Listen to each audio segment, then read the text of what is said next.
Ramón Flecha, catedrático de la Universidad de Barcelona, y estoy aquí porque dirijo el proyecto Include, que es la investigación de más recursos y más rango científico que se haya hecho nunca en Europa sobre educación. Sus resultados se aplican en centros educativos y que se transforman en comunidades de aprendizaje. Comunidad de aprendizaje es simplemente una comunidad de personas que aprenden conjuntamente unas de otras.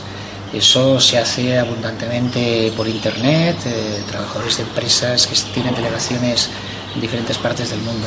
En el caso nuestro que estamos tratando aquí ahora, son escuelas, o sea, centros, colegios, institutos, que deciden funcionar como comunidad de aprendizaje, con lo cual pierden ese carácter anterior, jerárquico, en el que el profesor enseña, etcétera, y entonces aprenden entre ellos y entre ellas, conjuntamente profesorado, familiares, niños y niñas, presencialmente y también a través de internet.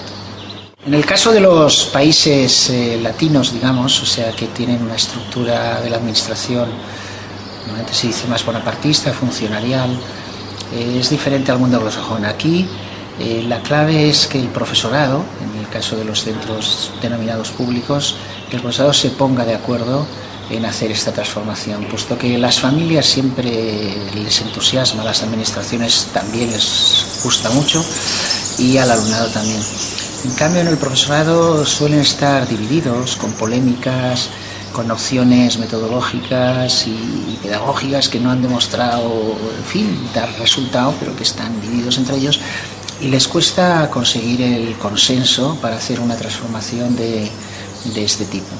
Entonces, ¿cómo se inicia? Cualquier persona de la comunidad, a veces es un concejal, a veces es una madre, a veces es un miembro del equipo directivo, conoce la experiencia y entonces lo comunica al resto. En cómo lo comunique ya va a condicionar mucho el proceso.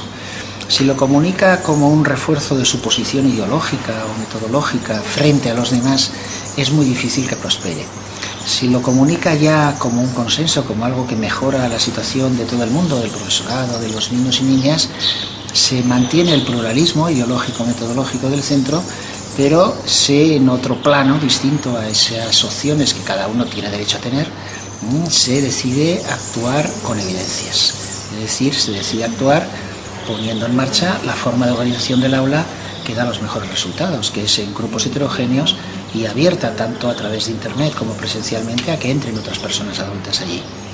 Hay una persona que vive en California que está entrando en unas montañas de Teruel a ayudar a los niños y niñas en sus clases, ¿no? Entonces esa es la idea fundamental.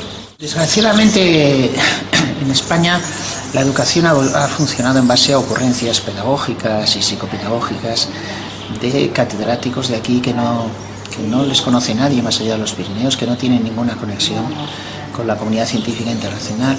Entonces esas ocurrencias, digamos, pues han generado mucho fracaso.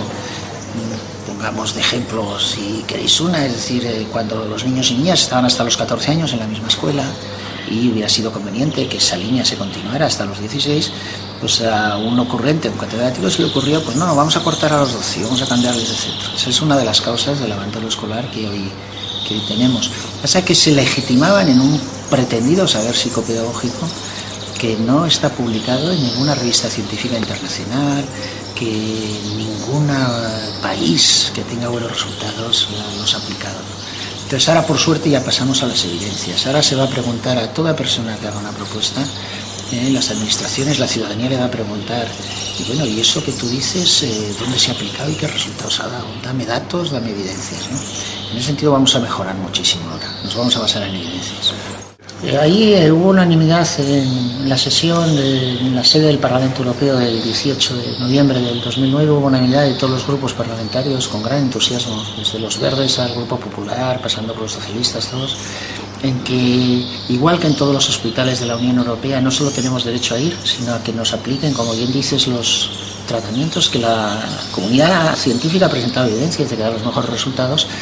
Eso en educación en algunos países no pasa. Vas al centro educativo, tienes derecho a ir, pero te hacen una forma de organización del aula o lo que sea, porque se le ha ocurrido a alguien, y que la comunidad científica incluso lo ha rechazado, ¿no? Porque ha presentado evidencias de que era fracaso. Entonces el derecho a la educación no es el derecho a asistir, es el derecho a tener dentro los tratamientos, las actuaciones que mejoran tus resultados, ¿no? Es incluso un saber que, si recordamos nuestra historia de cada persona como ha aprendido, cuando mejor aprendes algo, no es cuando te lo explican, sino cuando tú lo explicas, ¿no? Entonces, precisamente para esos niños y niñas que van más avanzados, qué mejor recurso de aprendizaje proporcionarle que estén en grupos donde a otros les cuesta más, que a la hora de explicárselo a esos otros, sobre todo si tienen dificultades, desarrollan mucho su inteligencia, ¿no? Su reflexión sobre el contenido, etcétera. Entonces es eso, son grupos heterogéneos en los que hay el aprendizaje de igual a igual. Si miramos una universidad de Europa del Sur, vamos a ver a alguien dictando unos apuntes y el profesorado y el alumnado apuntando. Si miramos por la ventana de Wisconsin, de Harvard, de Stanford, lo que vemos es un grupo de gente trabajando junta, ¿no? Y enseñándose unos a otros y unos a otros. A veces no distingues al profesor o profesora, ¿no?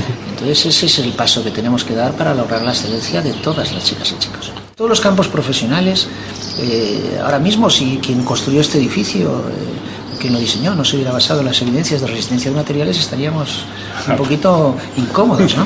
Entonces el único campo que nos queda es el de la educación. Pero ya ha llegado el momento, es optimista, es decir, tenemos un margen de mejora muy grande y además en los 5 o 6 próximos años vamos a recorrerlo.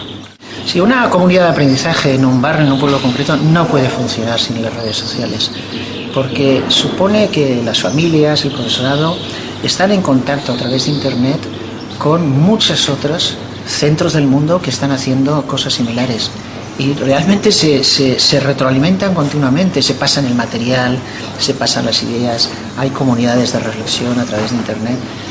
Es hoy en día imposible, en un barrio, en un pueblo, conseguir un centro que tenga buenos resultados si no están las redes sociales.